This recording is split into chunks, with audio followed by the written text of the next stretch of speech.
¿Cómo están? Muy buenos días. Vamos a iniciar el día de hoy. Buenos días, profesora. Buenos días. Buenos días, profesora. ¿Cómo está? Buenos días. Buenos días.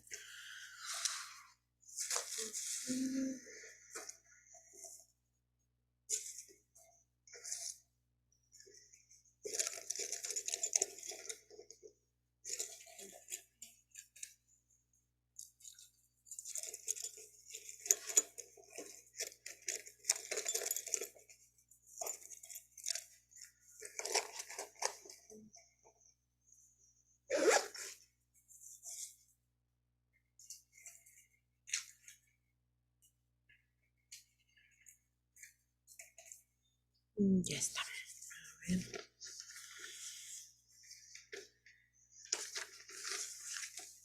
A ver. Aburto Segarra. Presente, Miss, buenos días. Buenos días. Alfaro.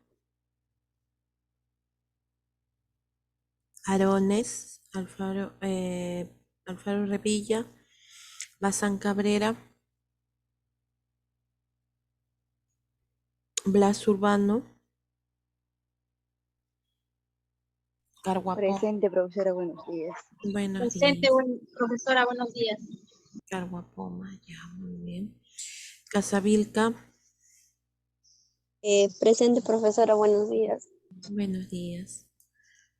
Casio Gavino. Chambilla Medina.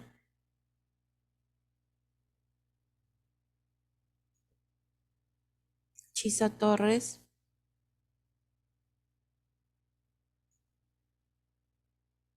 Espíritu Celaya. Presente, Miss, buenos días. Buenos días. Gómez Salas. Presente, profesora, buenos días. Buenos días. Guerra Huarcaya. Presente, profesora, buenos días. Buenos días. Lozano y Parraguirre. Meléndez. Presente, Miss, buenos días. Buenos días. Meléndez Bolívar. Lozano, Miss. Sí. Disculpa, no. No, no te preocupes, Lozano. Meléndez. Moreno. Presente, Miss, buenos días. Buenos días. Mori. Presente, profesora, buenos días. Buenos días. Pereira. Presente, profesora, buenos días. Buenos días. Príncipe. Presente, profesora, buenos días. Buenos días. Luis Yunca. Presente, profesora, buenos días. Buenos días. Vamos a ver. Saboya Cachique. Presente, profesora, buenos días. Buenos días. Tananta. Sarmiento.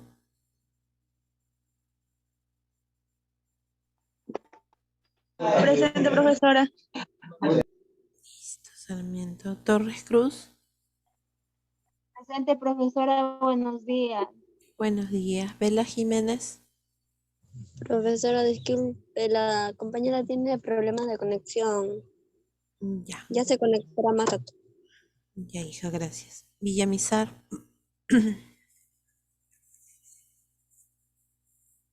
Ya, a ver, entonces ahora sí, vamos a avanzar, ¿ya? ¿Alguien que falte en la asistencia, por favor? Ya, Chisa, muy bien. Bazán.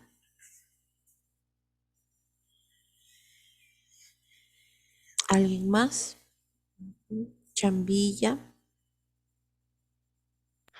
Presente, profesora, buenos días. Muy bien. ¿Alguien más que falta en la asistencia, por favor? Miss, me logra escuchar, ¿verdad? No La, podía prender. Sí, Lozano, sí te escuché. profesora Blas Urbano dice que sí ha escuchado lo que dijo presente. Sí, sí, sí, sí. Ay, Sí te escuché. Ya, muy bien. Ahora sí, vamos a continuar con lo que habíamos empezado el día lunes. Nosotros habíamos empezado a trabajar lo que era bioseguridad, ¿verdad? Específicamente, en este caso, nosotros tenemos que considerar que bioseguridad viene a ser algo que ya nosotros conocemos, ¿no? Es algo que ya se ha llevado durante muchísimos años, solamente que se le ha tomado la debida importancia y cada vez que aparece una nueva enfermedad, bueno, lo tomamos en cuenta, pero esto no se debe de olvidar por lo mismo que aparecen nuevas enfermedades, ¿no? Para evitar que ocasionen un impacto tan drástico en nuestra salud, entonces debemos cumplir con lo que es la bioseguridad. Listo, a ver, ya habíamos visto esta parte, ya habíamos visto el concepto, los objetivos y también habíamos visto los microorganismos de los cuales nosotros podemos evitar, ¿no? Contagiarnos si es que estamos trabajando en un establecimiento de salud, ¿no? Porque puede suceder algún accidente, estamos expuestos a muchos peligros, especialmente biológicos, en lo que es en el entorno laboral, ¿ya? Ya saben que el VIH y el SIDA, el HVV y el HVC se transmiten a través de la sangre y de fluidos corporales, ¿verdad? Por ejemplo, con el pinchazo de una aguja, el contacto con fluidos corporales sin tener protección y más aún si tenemos alguna herida, ¿no? Especialmente en las manos. Pero a veces, aparentemente, a simple vista, no tenemos una herida, ¿no? Sino que puede ser una pequeña o microherida y por ahí puede resultar una puerta de entrada. Y también pues no olvidemos que también estamos expuestos a lo que viene a ser las enfermedades respiratorias, ¿no? También esto ya lo habíamos visto, inclusive ya lo habíamos tratado anteriormente. Y nos habíamos quedado en lo que era principios de bioseguridad. ¿Qué significa? Que nosotros debemos cumplir estas normas o reglas, ¿no? Una de ellas era la universalidad, que significaba que todos debemos seguir las recomendaciones, debemos seguir las normas para poder evitar las enfermedades. No solamente el personal de salud, sino también los usuarios, ¿no? Para ello, nosotros pues podemos enseñarles. Ellos no necesariamente tienen que saber, ¿no? O mejor dicho, no lo saben, no conocen acerca de estas normas. Pero si nosotros les enseñamos, nosotros les explicamos y aparte la importancia que tiene seguir estas medidas, entonces las personas lo van a cumplir y se les va a hacer un hábito. Después tenemos lo que es el uso de barreras. El uso de barreras implicaba 3 tipos de barreras, ¿no? Las barreras físicas, las barreras químicas y las barreras biológicas. Las barreras físicas eran los EPP, los equipos de protección personal, ¿no? En este caso, se considera al gorro y a ver, vamos a ir preguntando. Esto no lo pude explicar en el día lunes, ¿no? ¿Por qué es importante que nosotros usemos gorro? ¿Y en qué casos, por ejemplo? Porque los microorganismos también se pueden adherir en el cabello. Exacto. También se adhieren al cabello, especialmente los microorganismos resistentes. Uno de ellos viene a ser la tuberculosis. Por eso es que se usan los gorros, ¿no? Ahora, bueno, los gorros desechables se usan con bastante frecuencia. Hay unos gorros de tela dependiendo del lugar o del área en donde nos encontremos, ¿no? Entonces, por ejemplo, si alguien tose o estornuda, tiene tuberculosis, especialmente en lugares poco ventilados o que son un poco más cerrados, ¿no? Como en las habitaciones, por ejemplo, en las habitaciones de un hospital es un poco más reducido el espacio, entonces la contaminación es más elevada.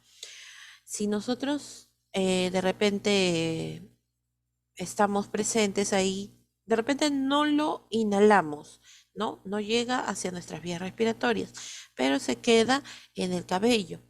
¿Qué pasa muchas veces cuando nosotros terminamos de trabajar? Cuando regresamos a casa, los primeros que salen a saludarnos son los más pequeños, ¿no? Y podemos trasladar o llevar ese tipo de microorganismos, inclusive que pueden ser resistentes, ¿no? Entonces, por eso es que se utiliza el gorro. Ahora, en algunas instituciones, ¿qué es lo que están viendo por conveniente? Inclusive hasta el uniforme, ¿no? Si la persona va a entrar a trabajar, va con su ropa de calle, así como hacen los de sala de operaciones. Van con su ropa de calle, pero dentro de su maletín o dentro de su bolso o su mochila llevan su ropa para cambiarse, ¿no? Entonces se cambian con su ropa de trabajo y una vez que vuelven a salir, entonces también se vuelven a cambiar, pero con su ropa normal, ¿ya? Entonces en algunos casos se hace de esa manera para evitar estar trayendo los microorganismos del exterior y también llevando los microorganismos del interior de un hospital, ¿no?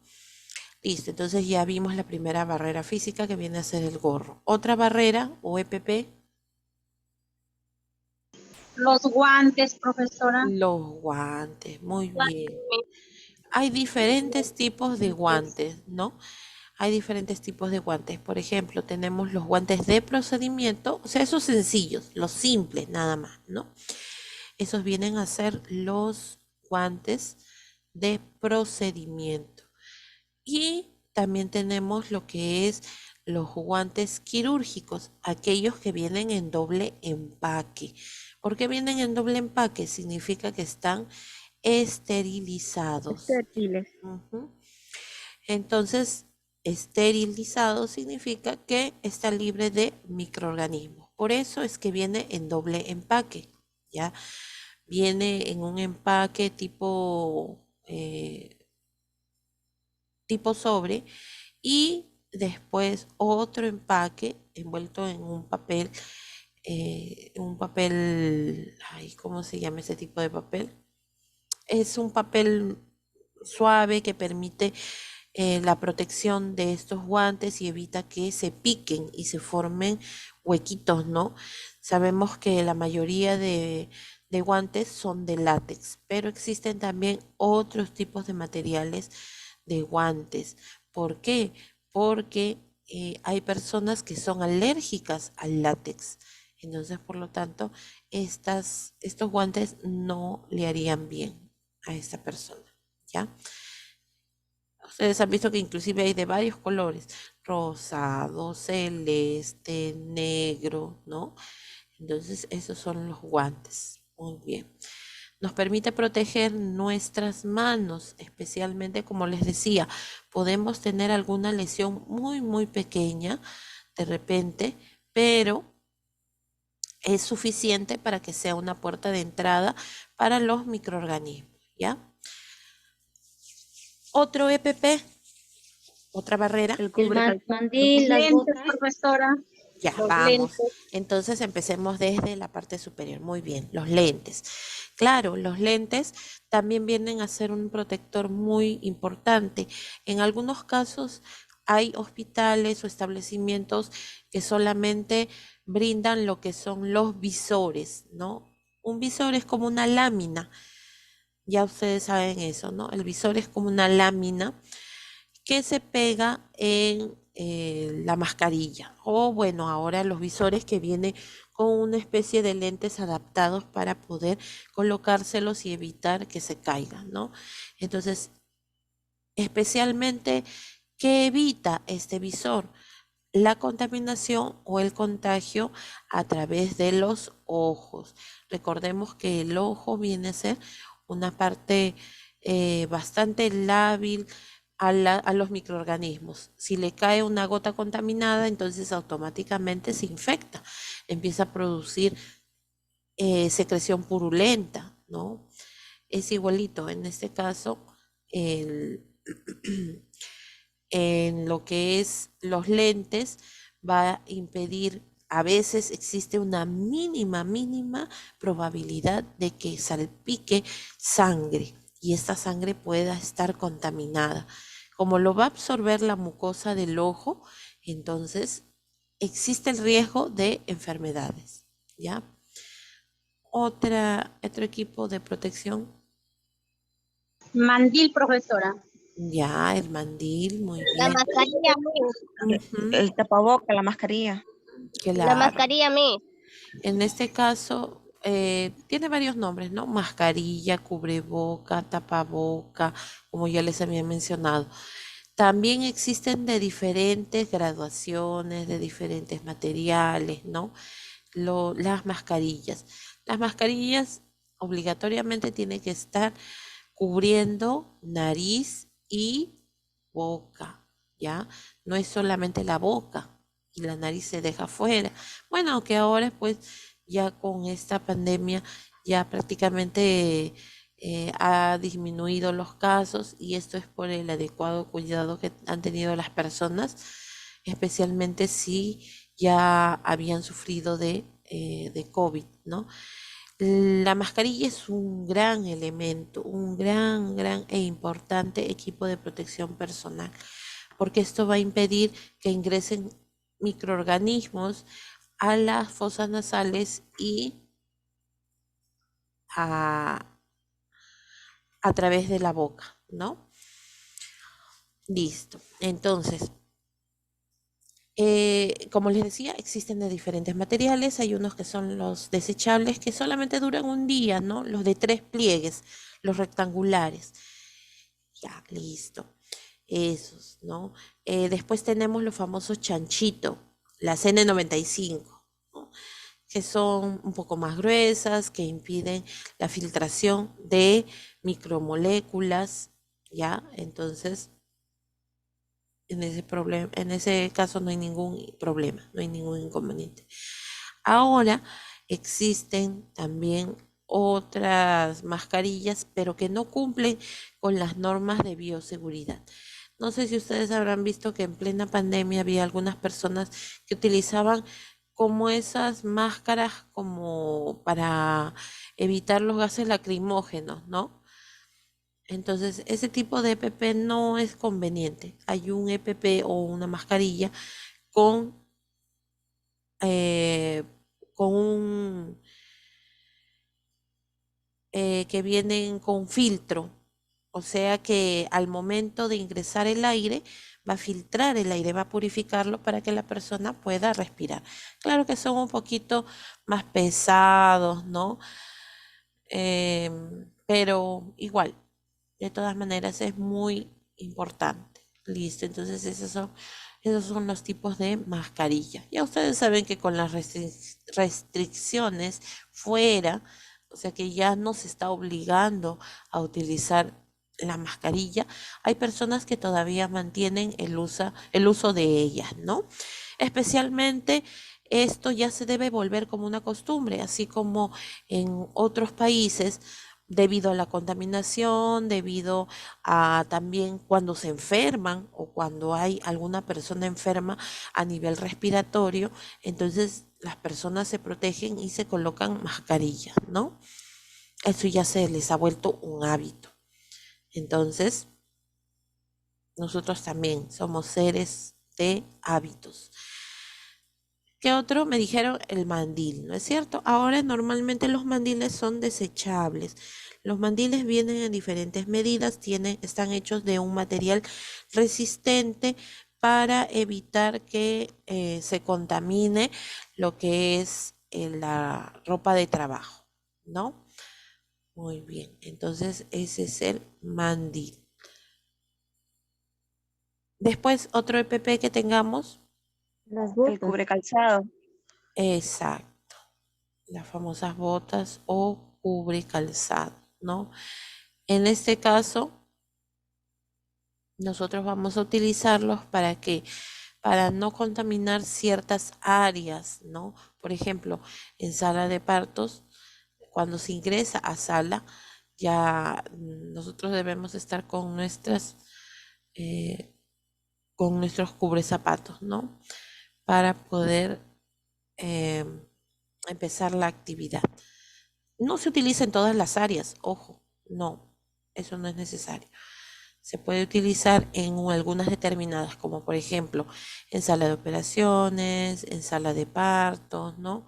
Ahí sí se usa bastante lo que son las botas. Muy bien.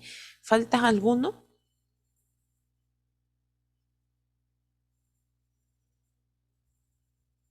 Ya, listo. Entonces, ahí están los usos de No, barrera profesor. física. Ujú, los usos de barrera física. Claro, antes se utilizaban los mamelucos, ¿no? Pero ya ahora ya no se usa tanto, ya. Como les digo, como las restricciones ya han bajado bastante, entonces ya no es necesario utilizar, porque el mameluco, si bien es cierto, es muy buen protector, pero es sintético y eso produce calor, puede producir deshidratación, golpe de calor a la persona, ¿no? Especialmente cuando se está en épocas en donde hace mucho calor, ¿no? En lo que es el verano. Ahora, mm, tenemos también las barreras químicas. En estas ingresan las soluciones antisépticas que vienen a ser el alcohol, por ejemplo, el alcohol que nosotros tenemos al 70 y al 96%. ¿Cuál será más efectivo? El 70, Miss. 70, profesora. El de 70, claro. ¿Por qué el de 70? La composición del alcohol de 70 grados es más densa, por lo tanto no se va a evaporar tan rápidamente, ¿no? No es como la de 96, como es más alcohol puro, tiene mayor pureza el alcohol, entonces se va a evaporar rápido y no va a dar tiempo para inactivar los microorganismos, ¿no? Ya está. Uno viene a ser lo que es el alcohol. Después tenemos otro químico que viene a ser los jabones antisépticos, dentro de los cuales tenemos la clorhexidina al 2%.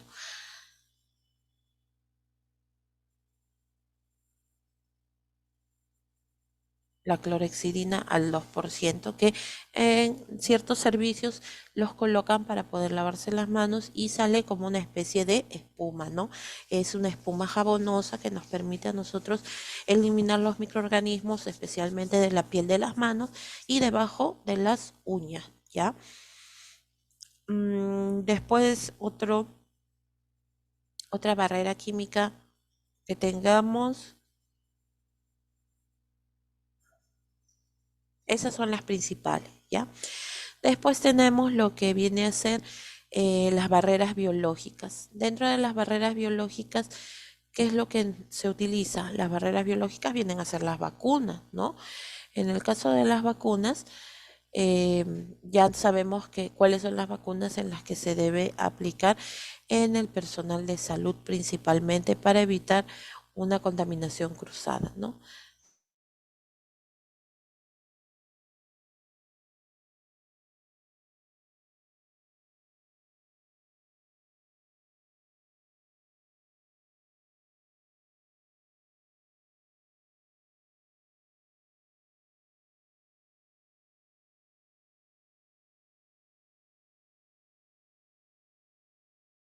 Listo. Ah, por aquí me están escribiendo el yodo povidona. Sí, el yodo povidona también es bueno, especialmente cuando se usa, por ejemplo, para la curación de heridas, para limpiar la piel, especialmente cuando se va a preparar para una operación, ¿no?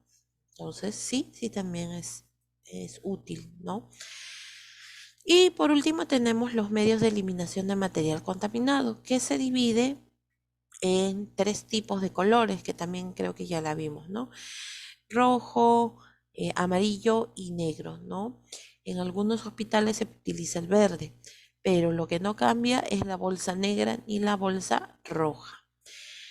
¿Qué materiales se desechan en lo que es la bolsa negra? Los desechos comunes, ¿no? Papel, las envolturas, eso que no haya tenido contacto con secreciones, ¿no? Después tenemos lo que es la bolsa amarilla, y ahí sí viene a ser o vigila las personas y Por ejemplo, en la amarilla se elimina los residuos de laboratorio, por ejemplo, los reactivos, ¿no? O sea, sustancias que pueden ser peligrosas también para el ser humano, que si se toca, entonces podríamos contaminarnos, podríamos intoxicarnos inclusive, ¿no?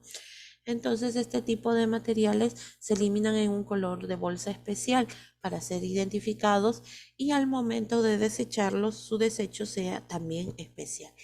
Muy bien, y lo que es la bolsa roja, como su nombre, ¿no? Viene para ser materiales altamente peligrosos, altamente contaminantes, como lo viene a ser todos los desechos que hayan tenido contacto con sangre y con fluidos corporales, ¿ya? Entonces, ahí están los medios de eliminación de material contaminado.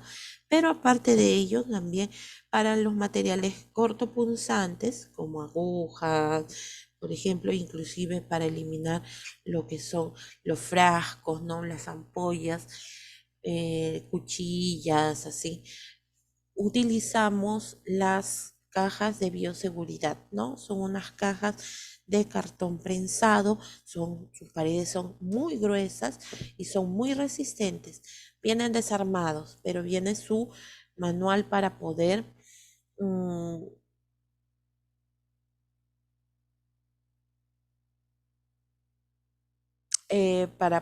pues para poder evitar que traspase, ¿no? Las paredes.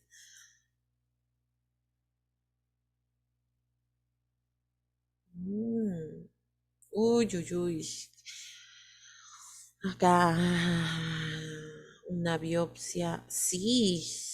Uf, eso sí es un tremendo problemón, porque útero, o sea, significa que había ingresado a sala de operaciones, habían sacado una pequeña muestra, y si lo eliminó es volver a decirle al paciente que no se tiene los resultados, que no ha salido nada claro. Uy, Dios mío, eso no, es bien, bien, bien, bien complejo, ¿no? Con las muestras que nosotros llevamos de hospital, ahí está, para que sepan, ahí cuando se llevan las muestras, nosotros debemos tener mucho cuidado, ¿no? Primero por no contaminarnos y, no por, y tampoco para contaminar, ¿no? La muestra.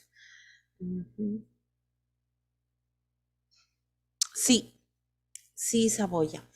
En caso de, pero ahora ya no se está utilizando los termómetros de mercurio, ¿no? No mucho. Al menos ya no se puede adquirir con tanta facilidad. O están de repente restringidos en algunas boticas, en algunas farmacias, en algunas casas de venta de la salud. ¿Por qué? Porque el mercurio es metal pesado. Si se rompe, entonces cómo tú desechas, como con la escoba, con el recogedor, como en una botella, con papel, como si el mercurio es lábil, ¿no? O sea, lo agarras y de repente en algún momento cuando han sido niños se ha roto el termómetro y ustedes han jugado inclusive hasta con el mercurio, ¿no? Pero es peligrosísimo. Por eso ya no se usa. Ya no se usa ya. No, no se deja agarrar. Sí, no. Se corre, ¿no? No, sí es bien difícil. Ya, así que inclusive en otros países, miren, como aquí no tenemos esa organización para poder tener un protocolo específico para desechar para tener los desechos de mercurio, ¿no? En otros países, si se rompe un termómetro, tienen que llamar a los bomberos. Miren, tienen que llamar a los bomberos para que ellos se encarguen de lo que es la eliminación del mercurio. Al romperse, no solamente em, de repente se rompe y al momento de romperse el termómetro también libera ciertos gases, ¿no? Estos gases que pueden producir dolores de cabeza, náuseas, vómitos o inclusive descompensaciones, ¿no? Entonces, no lo sentimos, claro, no se siente el olor, pero sí lo podemos inhalar, ¿no? Se inhala.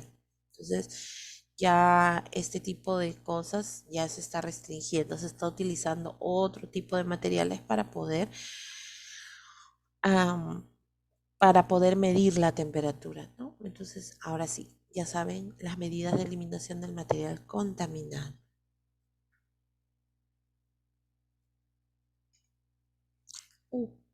Me pasé. Precauciones universales. Ojo, no confundir precauciones universales con los principios de la bioseguridad, por si acaso. Estos principios universales vienen a ser medidas o vienen a ser procedimientos que nosotros debemos realizar al momento de atender a nuestros usuarios. Uno de ellos viene a ser el uso de guantes. Hay ciertas ocasiones en donde es obligatorio el uso de guantes y en otras no. Por ejemplo, cuando ponemos inyectables, en algunos casos no, ustedes habrán visto, no tienen guantes, pero sí hay que tener ciertas normas. Por ejemplo, tener las uñas cortas y limpias, haberse lavado las manos muy bien, haberse echado alcohol en gel, no tener ningún tipo de alhaja, sea en este caso pulseras, reloj, lo que viene a ser algún material que haya estado en nuestras manos. Todo eso se tiene que dejar, ¿ya? El reloj, todo eso. Inclusive, tú te vas a dar cuenta que si has estado usando alguno de estos accesorios, cuando tú te colocas el guante se mancha, ¿no? Se pone amarillo y eso es por los restos del metal, ¿no? Y en algunos casos, pues se pone amarillo por el sudor de las mismas manos, ¿no? Ujú. Ah, ya, sí. Otra opción, antes de seguir avanzando, su compañera me dice si también los materiales punzocortantes se eliminan en contenedores de plástico. Sí, también se utiliza, pero siempre y cuando sean de paredes bastante gruesas para que no traspase lo que viene a ser eh, las, las enfermedades, ¿no? Mm, ujú.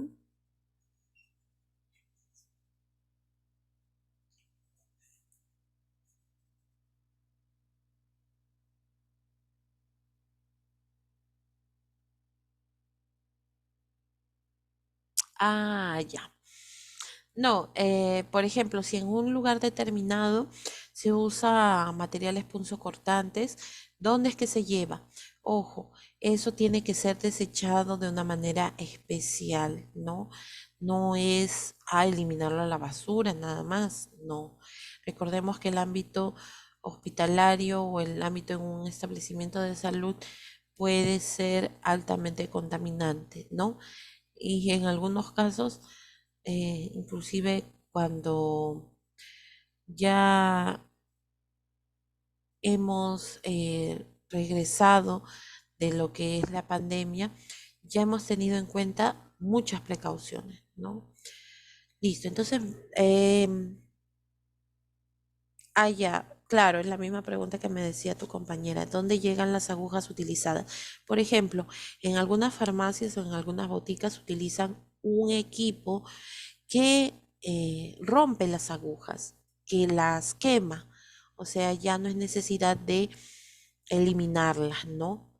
Ya el resto, la jeringa, eso sí, tiene que ser eliminado en lo que son cajas de bioseguridad de color rojo.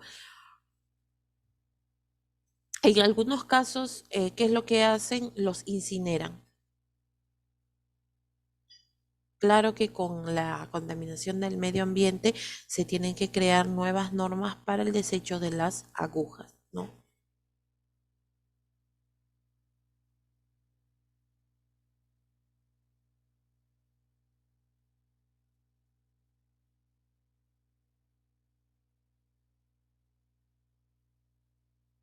¿Alguna pregunta más? Ah, a ti te enseñaron a quebrar la aguja y desechar. Sí, pero es un poquito peligroso también, porque a veces, ¿qué es lo que sucede? Si se quiebra puede saltar y nos puede hincar, ¿no? Sí, es peligroso. No. No, no, no. ¿Qué es incinerar? Quemar. Hay unos, por ejemplo, en cada hospital hay un incinerador, ¿no? O sea, es como una máquina grande que quema los desechos que ya no se van que no se van a reusar, que no se van a utilizar. Ya. Ujú.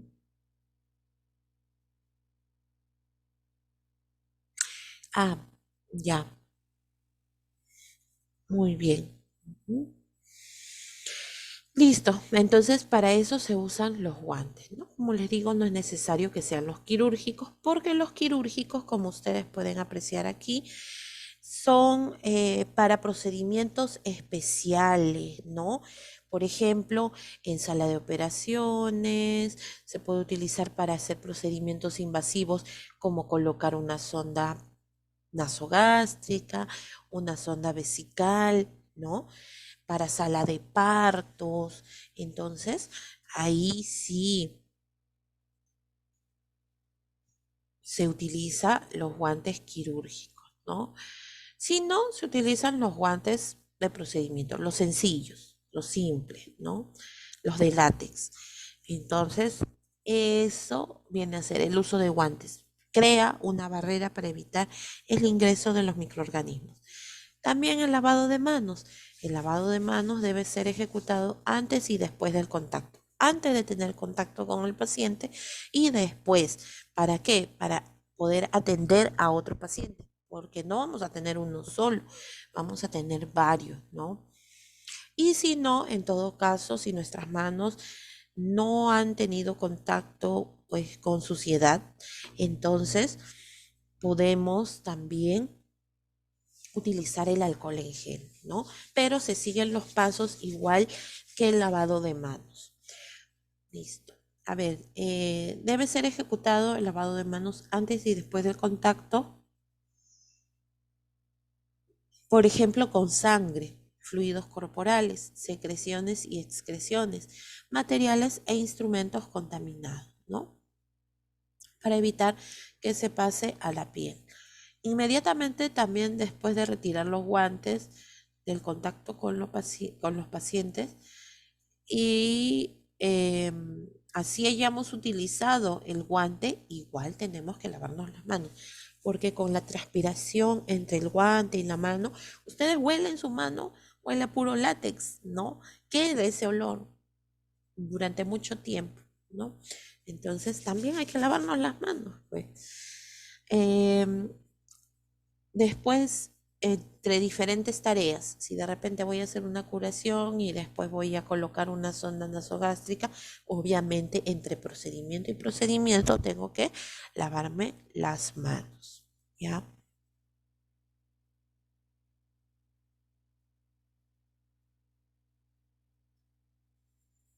¿Qué cosa viene a ser el lavado de manos? El lavado de manos viene a ser el procedimiento en el cual se eliminan los microorganismos a través de dos procesos. Uno que viene a ser la fricción, porque friccionamos palma con palma, dorso con dorso, ¿no? Para poder eliminar la primera capa de piel, ¿no? Después tenemos a través de lo que son también las sustancias químicas, que en este caso viene a ser el jabón, ¿no? El jabón antiséptico.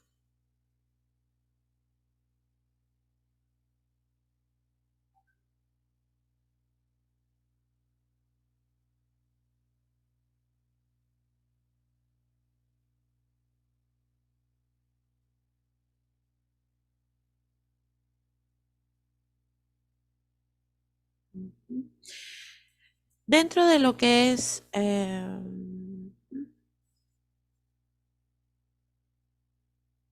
ya, dentro de lo que es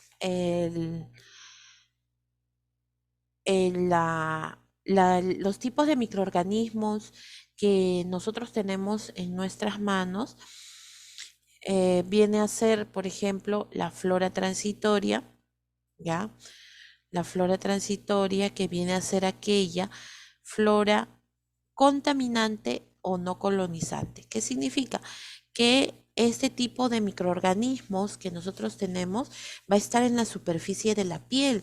¿Y de qué momento, en qué momento lo adquirimos? Cuando tenemos contacto con los pacientes, cuando tocamos alguna superficie, cuando tocamos algo contaminado, ¿no?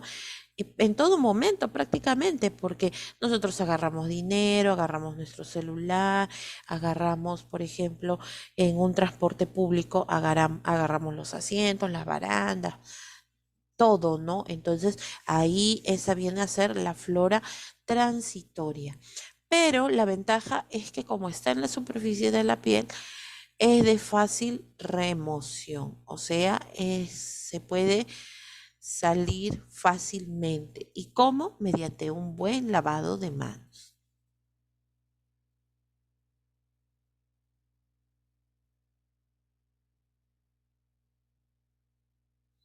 También tenemos otro tipo de flora, que es la flora residente. Esta ya no se encuentra en la superficie de la piel, que viene a ser la epidermis, sino se encuentra en capas más profundas, en la dermis, en la hipodermis, ¿no? Este tipo de flora residente es normal, ojo, es normal. Es de difícil remoción porque tendríamos que sacar la primera capa de la piel, ¿no? Y pues no sería posible. ¿Se puede multiplicar? Sí, pero esta flora, como les digo, no es mala, sino que más bien ayuda a combatir la flora transitoria, ¿no? Transitoria. Pero de todas maneras tenemos que utilizar lo que es el lavado de manos, ¿ya?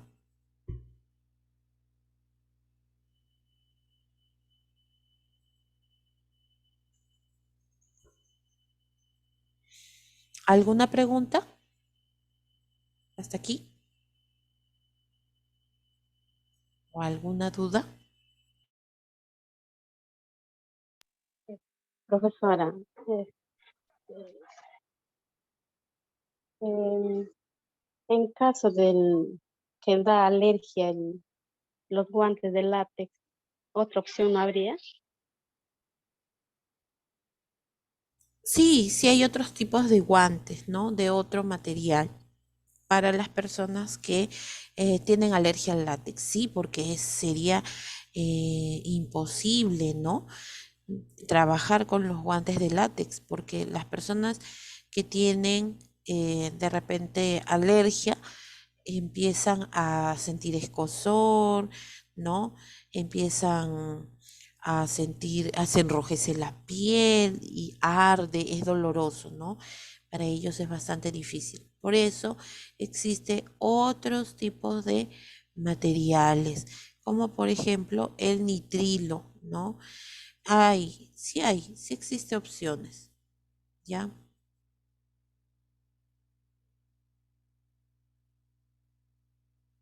Miss, disculpe, ¿cuál es la diferencia entre el guante de nitrilo y el guante de vinilo? El material, es que el de látex viene a ser como plastificado, ¿no? Y eso es lo que ocasiona las alergias. No, el de nitrilo y el de vinilo. ¿Cuál es Ya. la diferencia entre uno y otro? Porque hay como 30 soles de diferencia con respecto al precio. Ujú, eso sí. ¿Qué pasa? Que el de nitrilo viene a ser un material un poco más, ¿cómo les podría decir? Más factible, ¿no? Viene a ser más, se produce en mayor, en mayor cantidad, ¿ya? Pero se utiliza, por ejemplo, para determinadas situaciones, o sea, no dura mucho, ese es el inconveniente, ¿no? Ese es el inconveniente, es de poca duración. Tiene sus, tiene sus pros y sus contras. Por ejemplo, no sé si ustedes han visto esos guantes azules. Sí, profesora, el de nitrilo, que hay varios colores. Ajá, claro. Entonces, esa se adapta, es un poquito más dura, ¿no? No es tan elástica como el de látex, por ejemplo, ¿ya? Comparándolo, por ejemplo, con el de látex. El de nitrilo, tú tienes que hacer más resistencia para poder calzártelo, ¿no? Es más ajustado, pero es menos resistente, menos resistente. ¿A cuál? La caja vela. Sí, lo que pasa es que yo Ajá. compro de nitrilo y Ujú, vinilo y la diferencia es abismal, ¿no? ujú. Pero yo siento que el material es parecido. Sí, es Entonces, parecido. pero no me estoy refiriendo al de látex, el de látex es el blanco. El de Claro. nitrilo viene de colores y el de vinilo Ujú, es medio transparente. ujú. Claro, Entonces, ¿cuál es la diferencia? como si fuera celofán, algo así, parecido. No, no. El material es bien parecido entre ambos, entre el de Ujú. nitrilo y el de vinilo. Es Ya, gruesito. ya, ya. Entonces, en este caso, el de vinilo, para que ustedes, así como dice su compañera, ¿no? El de vinilo, por ejemplo, es de un material un poco más, más delgado, el de vinilo. Si nosotros utilizáramos, por ejemplo, el de vinilo para poder hacer un tendido de cama, para poder hacer una curación, no sería conveniente el de vinilo, porque se rompe con facilidad, se puede romper con facilidad y podemos estar expuestos a lo que es, por ejemplo, fluidos corporales o a la sangre, ¿no? ¿Tú para qué utilizas el de vinilo, Vela? Ah, ya, ok, ok.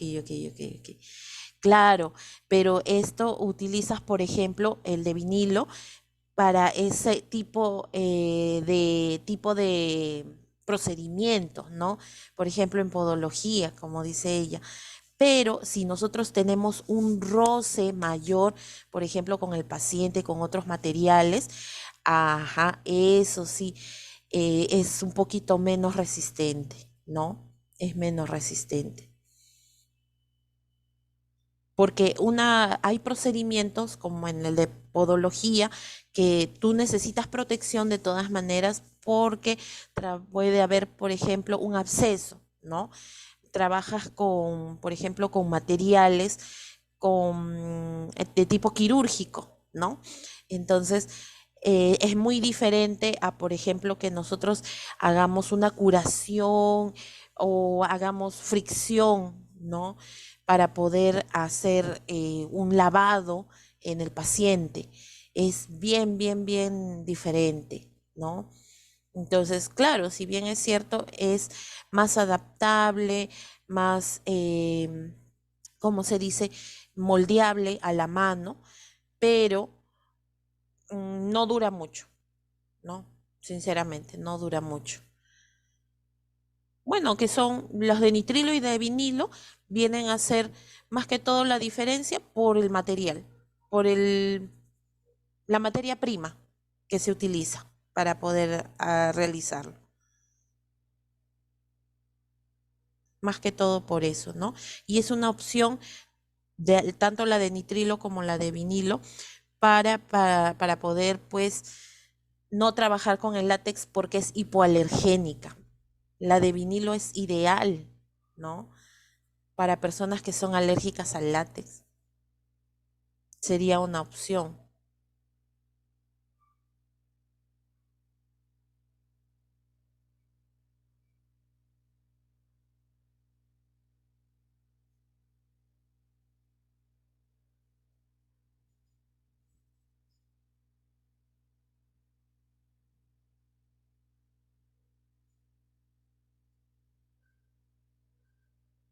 Ujú. Ya, muy bien. Entonces, como les decía, sí, exacto. Ujú. Se tendría que llevarlo a la práctica. Exactamente. Claro, tanto lo que es el de bueno, el que es menos costoso es el de látex, ¿no? Pero como su compañera dice, No sé quién me preguntó acerca de la alergia del látex. Es menos costoso, ¿no? Muchísimo menos costoso.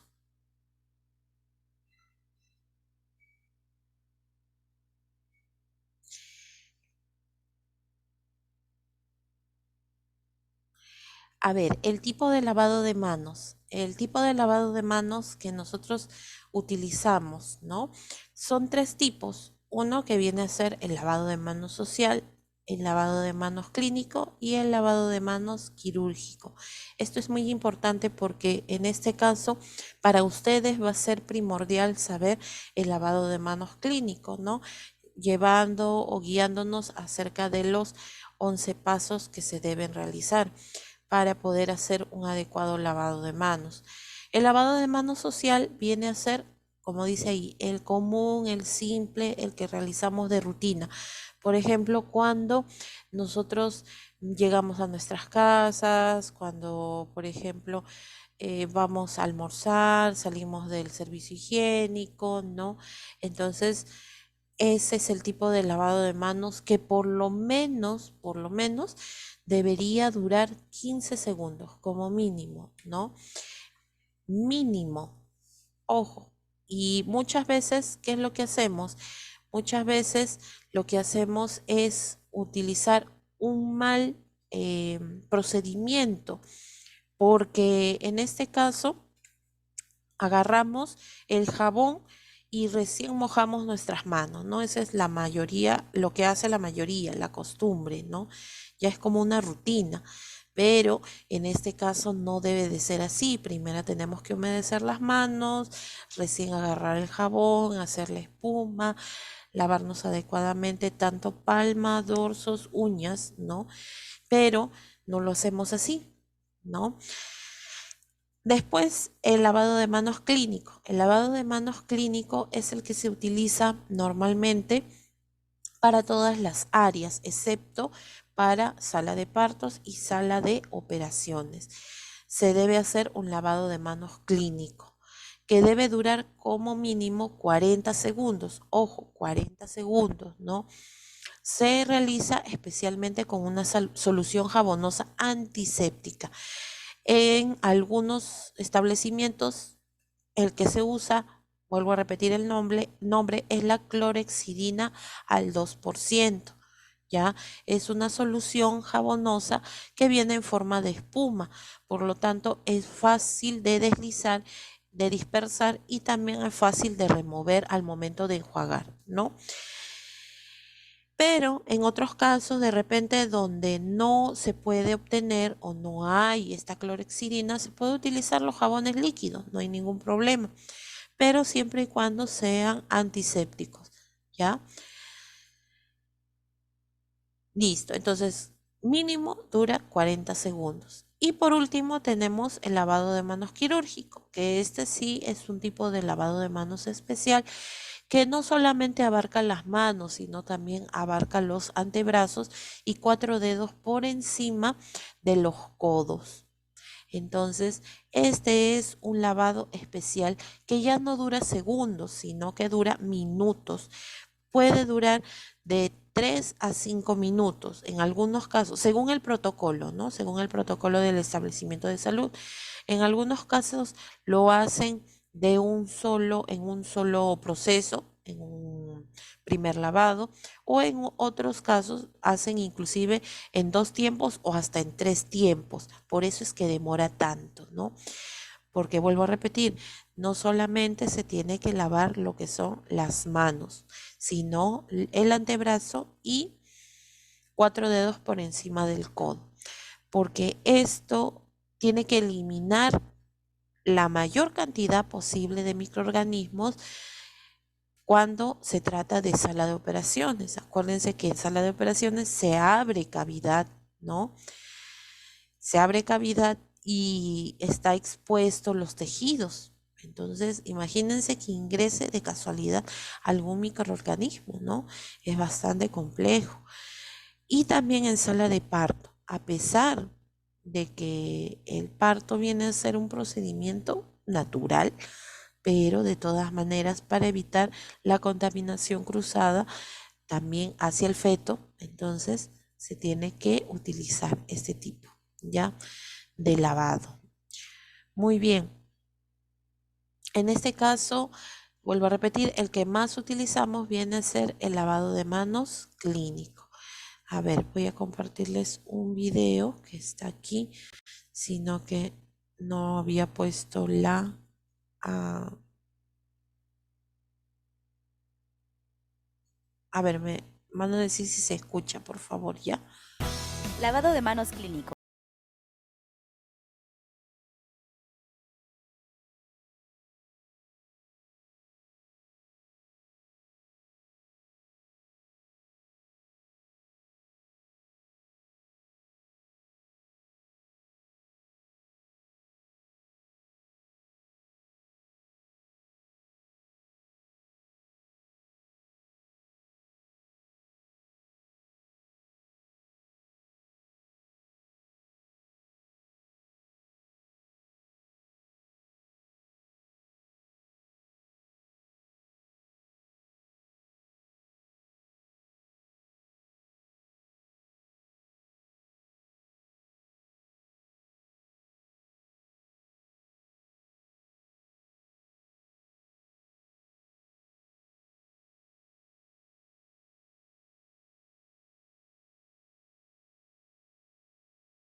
Listo, ya ven, entonces se dan cuenta que nosotros debemos seguir una secuencia de pasos, ¿no? Para poder mantener nuestras manos limpias. Y ténganlo por seguro cuando ustedes hacen ese tipo de lavado de manos, entonces van a sentir la piel inclusive más suave, ¿no? Porque se ha eliminado esas asperezas, se ha eliminado de repente la piel muerta, se ha eliminado los microorganismos. Ah, ya, el nombre del jabón se llama clorexidina al 2%, ¿no? O jabón antiséptico. Ya, lo voy a volver a repetir, ¿ya? A ver, vamos. Ya, ahí está. Lavado de manos clínico. Diariamente muchas personas sufren daños a la salud a causa de infecciones contraídas mientras reciben atención sanitaria. Las manos son la principal vía de transmisión de gérmenes durante la atención sanitaria. Ante ello es imprescindible el adecuado lavado de manos clínico. Lo primero que debemos hacer es tener las manos libres de joyas u otros elementos. ¿Cómo lavarse las manos? Paso 1. Mójese las manos con agua. Ya, a ver, vamos paso por paso, ¿ya?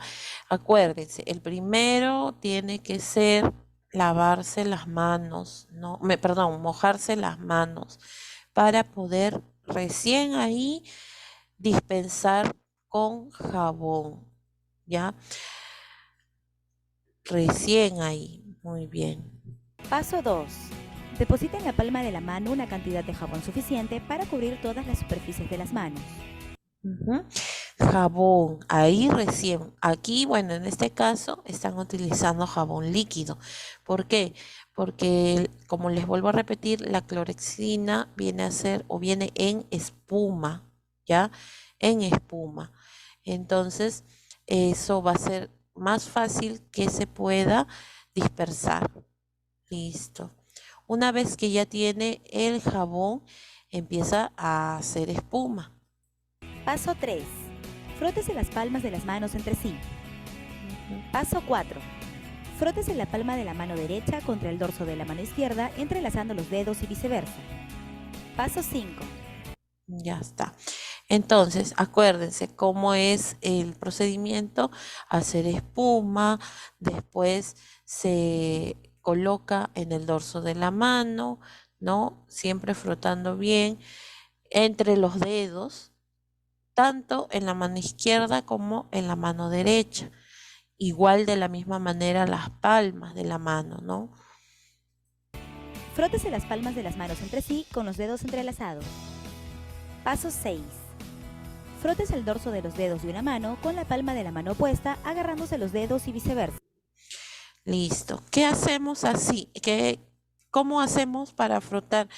Nosotros ponemos al revés. No se preocupen que esto lo vamos a hacer una demostración para que ustedes hagan su video de lo que es el lavado de manos clínico, porque lo tienen que aprender bien, ¿ya? Claro, algunos de repente ya conocen, ya saben cómo es este procedimiento, pero en otros tienen que practicar de todas maneras, ¿ya? Se frota los nudillos, ¿no? Se va frotando los nudillos, el dorso de los dedos, tanto de la mano izquierda como de la mano derecha, ¿ya? Es importante. Como estamos frotando los nudillos o el dorso de los dedos, de 4 dedos, aún así nos quedaría la del dedo pulgar. Por eso, esa es la siguiente, ¿no? Paso 7. Frótese con un movimiento de rotación el pulgar izquierdo, atrapándolo con la mano de la palma derecha y viceversa. Paso 8. Frótese la punta de los dedos de la mano derecha con... ¿Por qué se hace esto? ¿Por qué creen que se hace este paso, el paso número 8? Para poder sacar toda la de las uñas. Ajá, muy bien, claro. Para poder sacar todo lo que es los restos que quedan en la uña, ¿no? Porque las uñas vienen a ser una parte bastante contaminada en lo que es la mano, ¿ya? Listo, muy bien. Entonces, aquí en el centro de la palma se tiene que frotar, ¿no? Contra la palma de la mano izquierda, haciendo un movimiento de rotación y viceversa. Paso 9. Enjuáguese las manos con agua. Paso 10. Séquese con un papel toalla desechable. Fíjense que cuando se seca las palmas de la mano, nunca después vuelve a tocar mano con mano, palma con palma, ya no. Su mano con la que está secando está debajo del papel toalla y así va a ir secando, ¿no? Seca la palma y seca el dorso, ¿ya? Así se seca, ¿no? Sin tener contacto después. Paso 11. Utiliza el papel toalla desechable para cerrar el caño. Listo. Y el paso número 11 es después de haber ya terminado, con el mismo papel con el que te secaste, cierras el caño, ¿no? Para evitar el grifo. Evitas contaminar las manos que ya están limpias, ¿ya? Muy bien. Vamos con otro tipo.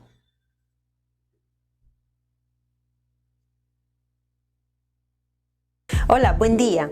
Hoy día vamos a recordar la higiene de manos en la técnica de agua y jabón.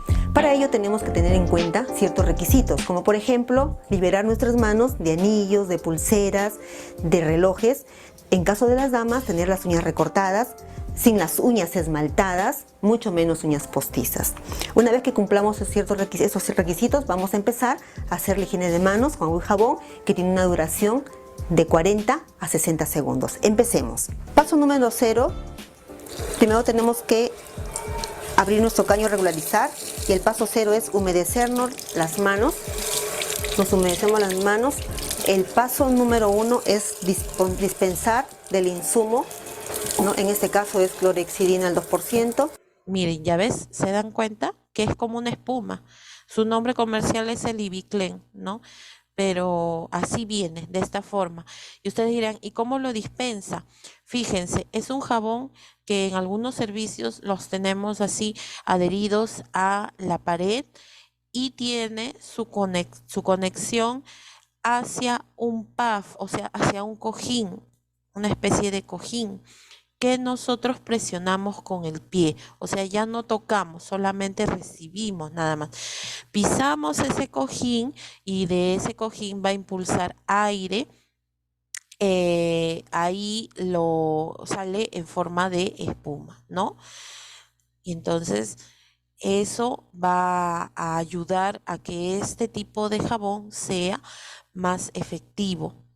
Y aparte que sea fácil también, no se va a adherir, no se adhiere como el jabón líquido. Ustedes a veces cuando se lavan con un tipo de jabón líquido especial, en particular, perdón, cuando hacen la espuma o cuando se les va secando la mano, se adhiere bastante a la piel y no enjuaga, ¿no? En cambio, la clorhexidina es diferente.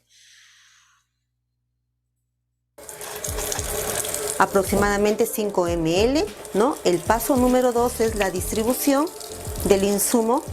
El paso número 3 sería la palma de la mano derecha con el dorso de la mano izquierda y viceversa, la palma de la mano izquierda con el dorso de la mano derecha. El paso número 4 va a ser los interdigitales de nuestras manos. El paso número 5, los pulpejos y nudillos de nuestras manos y viceversa de la siguiente mano. El paso número 6 va a ser los pulgares, primero de una mano, luego de la siguiente mano, los pulgares de la base. El paso número 7 vendría a ser la palma de la mano izquierda con los pulpejos de la mano derecha y viceversa, palma de la mano derecha con los pulpejos de la mano izquierda. El paso número 8 viene a ser enjuagarnos nuestras manos hasta retirar el jabón. Luego procedemos a secarnos nuestras manos. Es el paso número 9.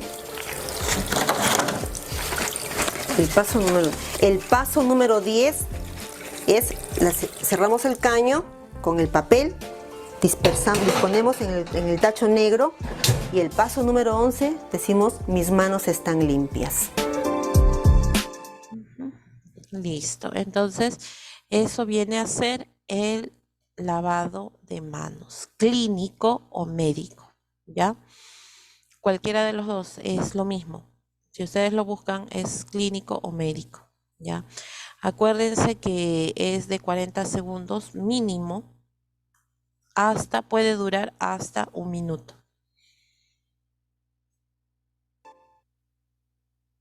Listo, muy bien. Después tenemos los tipos de desecho.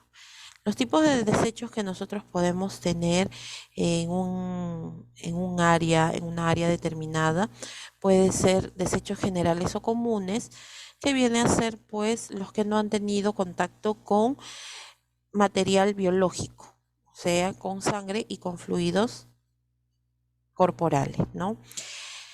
Los otros tipos de desechos vienen a ser los desechos peligrosos, ya sea infecciosos o especiales. Estos sí han tenido contacto con material biológico.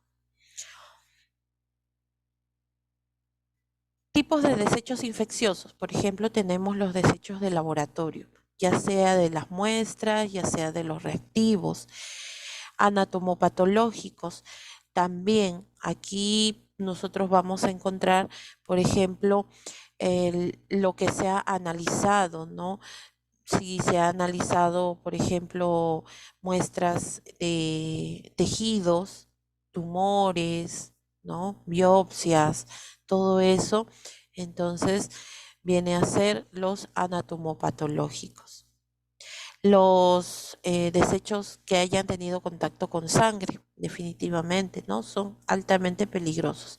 Los materiales cortopunzantes, ya sea las agujas, ya sea de repente los bisturís, las hojas de bisturí.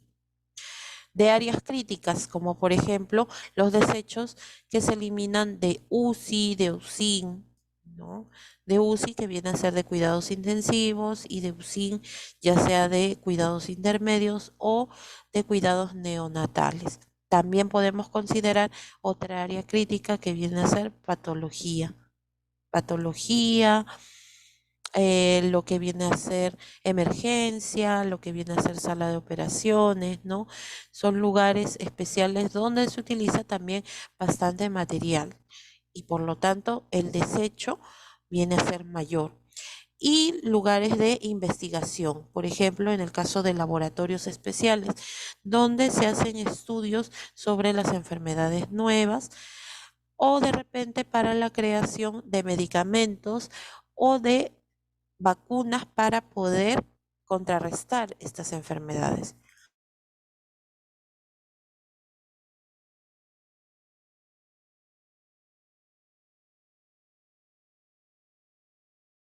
Precauciones de bioseguridad para poder prevenir accidentes.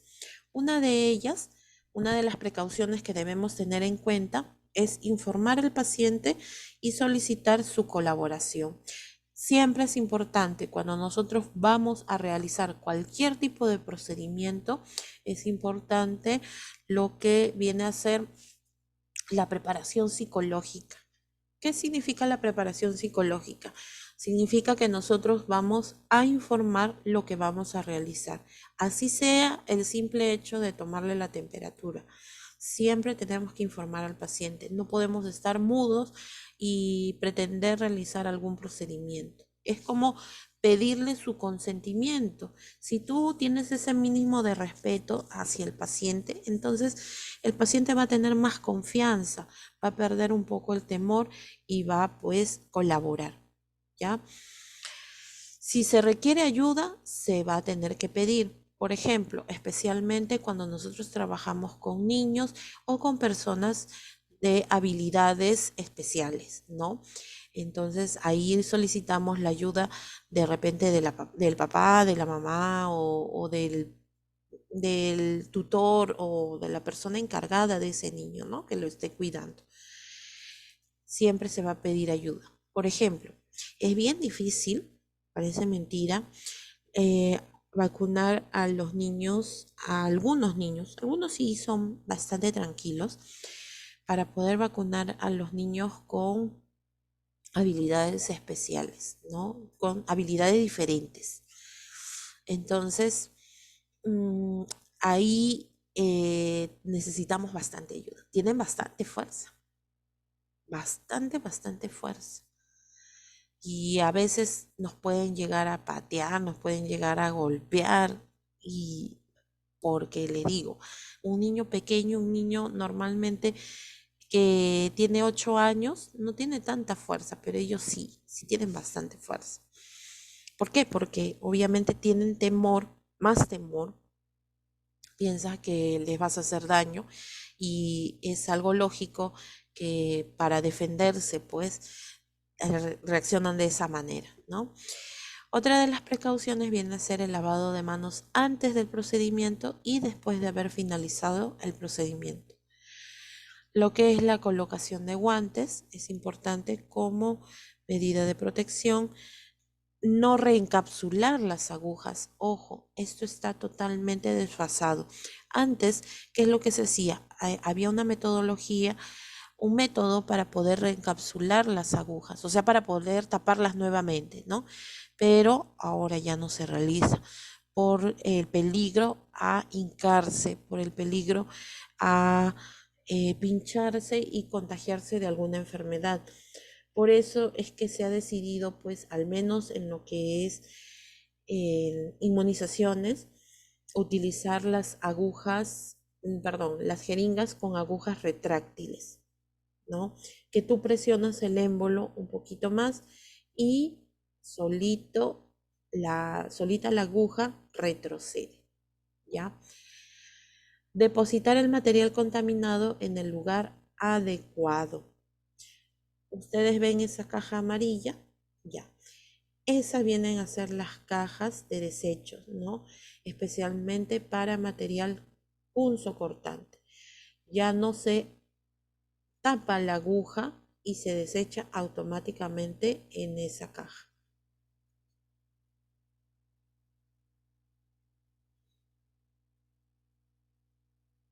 Esta. esta de aquí, ¿verdad? Sí, Miss, esa. Claro, también. También se utilizan este tipo de contenedores, son contenedores especiales para material punzocortante, ¿no? Que es fácil de trasladar, es fácil de tenerlo a la mano y así se puede también desechar ahí, ¿no? Los contenedores deben llenarse hasta 2/3 de su capacidad, o sea, no esperar a que se llene completamente, ¿no? Porque al querer, a algunas personas de repente, al querer desechar, al querer forzar, ¿no? De introducir de repente las agujas, ahí puede ocurrir algún accidente, ¿ya? Entonces también estas cajitas también se reparten y son válidas, ¿no?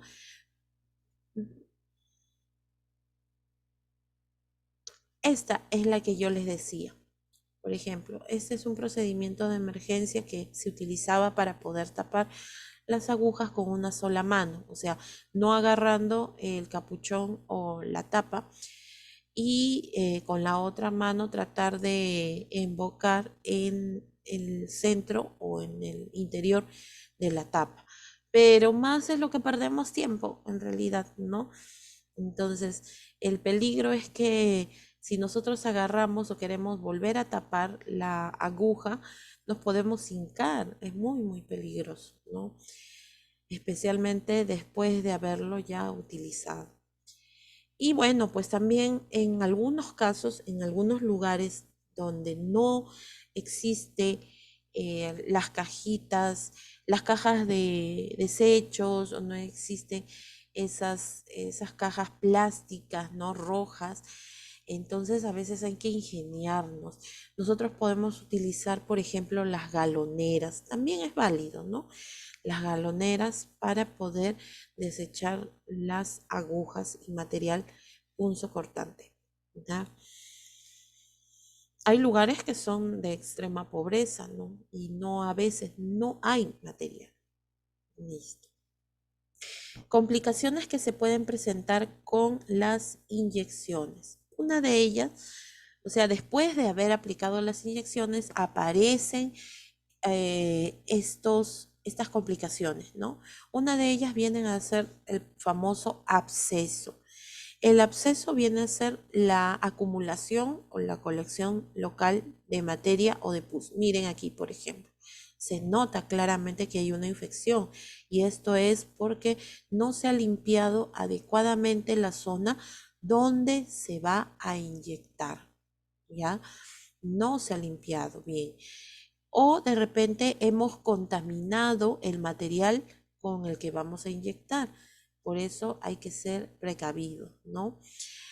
Listo, entonces aquí ustedes ven un absceso, se nota claramente la inflamación, se nota claramente el enrojecimiento y sobre todo ese saco o esa bolsa de materia, ¿no? Pus.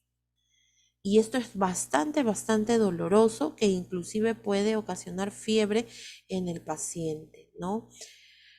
Ajá, sí, a veces en algunos casos cuando el absceso es tan grande, se tiene que drenar. ¿Qué es lo que le hace el cirujano? Porque a veces hay que ir, como es tan grande, hay que ir donde el cirujano, por una mala asepsia, o sea, por una imprudencia, por una negligencia, puede ocasionarse esto. Por eso hay que evitar, ¿ya? ¿Qué se hace? Se hace un corte, ¿no? Con una hoja de bisturí y se drena, o sea, todo el contenido tiene que salir. A veces no sale, no crean que es como un granito que nosotros podemos reventar, no. Es un saco profundo. Entonces, al drenarlo, tiene que sacarlo el cirujano o el médico, lo tiene que sacar con su guante quirúrgico, introduce el dedo y tiene que sacar y sacar y sacar, ¿no? Y después con una jeringa llena de suero fisiológico a presión lo tiene que lavar por dentro, ¿no? Para que vaya cicatrizando, para que ya no forme lo que es la pus, ¿no? Cuando hay presencia de pus es porque definitivamente hay un microorganismo presente. Listo. A veces puede ser pequeño y otros, pues, en este caso, puede ser muy grande. Y su compañera justo está comentando de que sí, A veces a una amiga le ha sucedido eso, ¿no? Listo. El enfisema viene a ser la colección de aire en los tejidos. Cuando nosotros, por ejemplo, cargamos las jeringas, no debe tener aire, no debe tener aire al momento de inyectar, ¿ya? No debe haber aire. Ese aire debe ser expulsado recién para poder inyectar. ¿Por qué? Porque se puede acumular en los tejidos, ¿ya? No es bueno. A veces se puede quedar en el mismo tejido o puede ese aire desplazarse, ¿no? Hacia otra parte. También tenemos lo que es la embolia gaseosa. Émbolo viene a ser una burbuja de aire en la sangre. Puede ser, ojo, puede ser burbuja, puede ser un coágulo, puede ser de repente se ha desprendido algo de la circulación y puede viajar a través de la sangre, pero en este caso, como es embolia gaseosa, viene a ser una burbuja que ha sido introducida directamente a la vía sanguínea. Y esta pequeña cantidad de aire puede viajar hacia los órganos principales, ¿no? Que viene a ser el corazón, el pulmón y el cerebro, ¿ya? Corazón, pulmones y cerebro. Si llega al corazón, obviamente se detienen los latidos cardíacos, un paro cardíaco. Si llega a los pulmones, un paro respiratorio. Si llega al cerebro, también se detiene la actividad cerebral, ¿no? Entonces es peligroso, hay que tener bastante cuidado de no inyectar aire, por eso tenemos que fijarnos bien. Su fusión hemorrágica, lo que nosotros conocemos como cuando se rompe algún vaso sanguíneo, o sea, por ejemplo, tú quieres colocar algún medicamento o sustancia a la vena y de repente lo aplicas muy rápido. Las paredes de la vena en algunas personas es muy frágil, es muy débil y se rompe. Al romperse va a haber salida de sangre y se va a formar así este tipo de, como si fuera un derrame, ¿no? Se rompe el vaso sanguíneo y sale la sangre fuera a otros tejidos, ¿ya? Si se va a aplicar suero fisiológico con algún medicamento y tiene aire, no, hay que tener mucho cuidado, ¿ya? Pero hay cierta cantidad también de aire, o sea, por ejemplo, si es suero con el equipo de venoclisis, el catéter tiene una función, o sea, lo que va a la vena, el catéter, no permite la entrada del aire, así que no se preocupe. Tendría que ser, pues, ¿cuánto? 1 mililitro de aire, 1 centímetro cúbico de aire, ahí sí, ¿no? Es demasiado. Pero una burbujita chiquitita, chiquitita, no, eso no ocasiona ningún daño, no se preocupe. No tengan temor. Sí, a veces se forman burbujitas, pero esas burbujitas el mismo equipo de venoclisis se encarga de, ¿cómo se dice? De filtrarlo. No pasa la sangre, no se preocupe. Son burbujitas chiquititas, ¿no? Pero si fuera un espacio grande, ahí sí no te discuto, ¿no? Eso sí. Por eso es que cuando nosotros colocamos a la vía endovenosa, nosotros tenemos que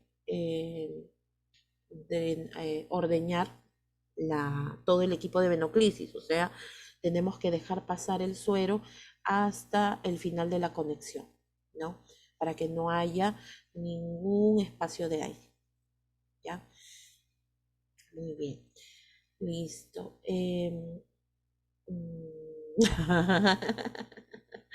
No, porque es miedo, si no, imagínense cuántas personas ya habrían fallecido, ¿no?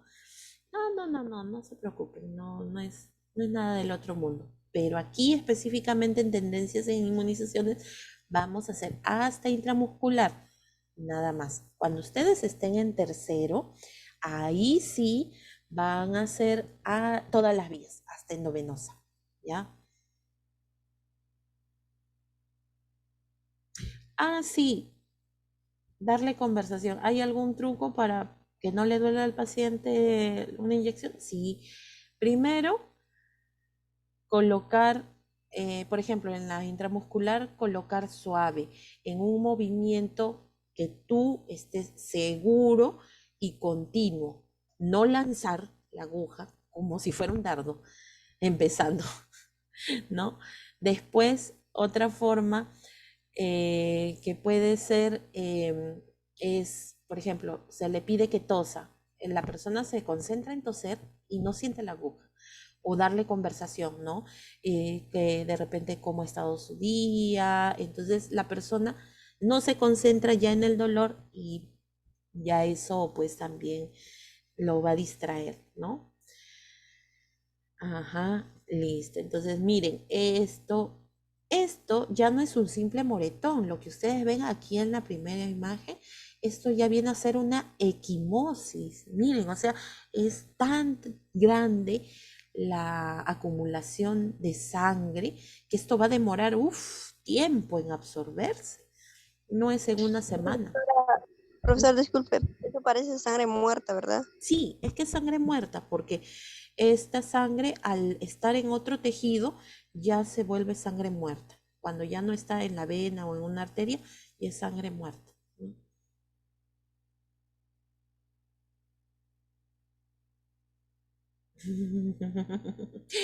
Ay, Lozano, qué gracioso.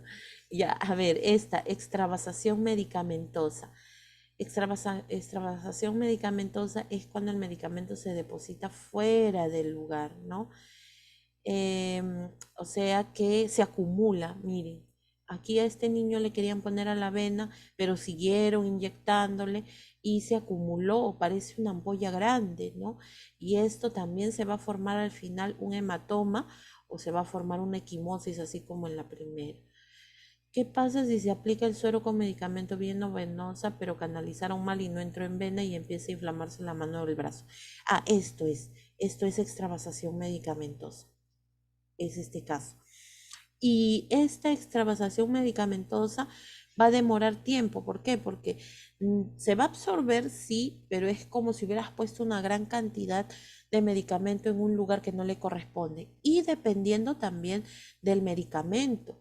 Ojo, hay que tener cuidado porque si es un medicamento que ocasiona quemaduras, inclusive la persona puede llegar a perder parte del tejido, ¿no? Entonces, en este caso, por eso es que cuando se aplica a niños especialmente, tiene que ser un especialista, ¿no? Las especialistas de neonatología o de pediatría, porque los niños tienen unas venas bastante delgadas, ¿no? Y también puede haber lo que es lesión en los nervios.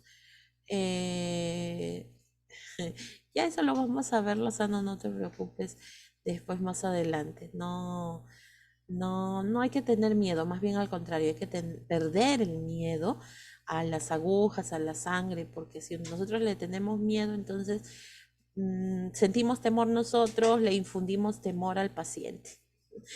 Y más, los dos nerviosos, tú temblando y el paciente temblando, ¿no? Ujú.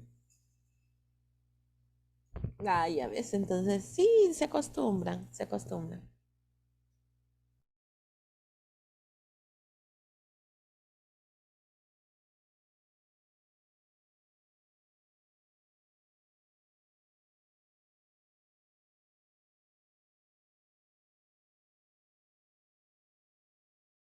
CD Memory. Ujú.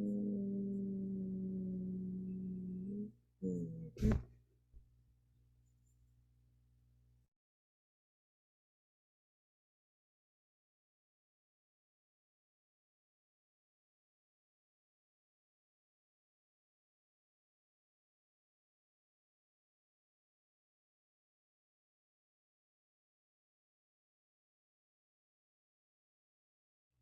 Ah, ya, sí, cuando están muy enfermos. Ah, ya. Sí, ya me imagino las experiencias traumáticas que han tenido, ¿no? A ver, en este caso, para poder terminar hasta aquí, lesión de los nervios periféricos. La lesión en los nervios periféricos significa que a veces cuando no sabemos colocar o aplicar adecuadamente un medicamento en la zona que le corresponde, podemos dañar algunos nervios, como por ejemplo, si no sabemos colocar en el brazo, podemos dañar el nervio radial, ¿ya? Si colocamos muy abajo. Y automáticamente si perforamos o pinchamos el nervio, entonces ese miembro superior ya quedaría inutilizado, ¿no? No habría movilidad. Y en el caso de lo que es el glúteo, puede haber daño en el nervio ciático, así se llama, nervio ciático. No asiático, ciático, ¿ya? Que es un nervio que parte de la columna y recorre todo el miembro inferior. Igualito, perdería la movilidad de uno de los miembros. Por eso hay que saber ubicar dónde es que se va a colocar, ¿no? Pero una vez que ustedes ubiquen, no hay ningún peligro. Listo. Entonces, vamos, hasta aquí llegamos, ¿ya? El día lunes, entonces hacemos, sí, podría terminar sin caminar. Si el día lunes volvemos a hacer la demostración de lo que es lavado de manos clínico y también vamos a hacer una práctica acerca de lo que son las jeringas y las agujas para que ya ustedes empiecen. El día de mañana les voy a dictar, me hacen acordar por favor los materiales que van a necesitar para la próxima semana, ¿ya? Para poder hacer. La profesora. Listo, muy bien. A ver, por favor, alguien que de repente ingresó tarde. Alfaro. Miss Vela. Ah, ya, Vela, muy bien, ya. ¿Quién más? Villamizar. Ya está, Villamizar. Tananta. Sí, Miss Tananta. Muy bien. Meléndez. Presente, Miss, buenos días. Listo, Meléndez. Casio Gavino. Presente, profesora. Muy bien, Casio. Alfaro. Alfaro Revilla.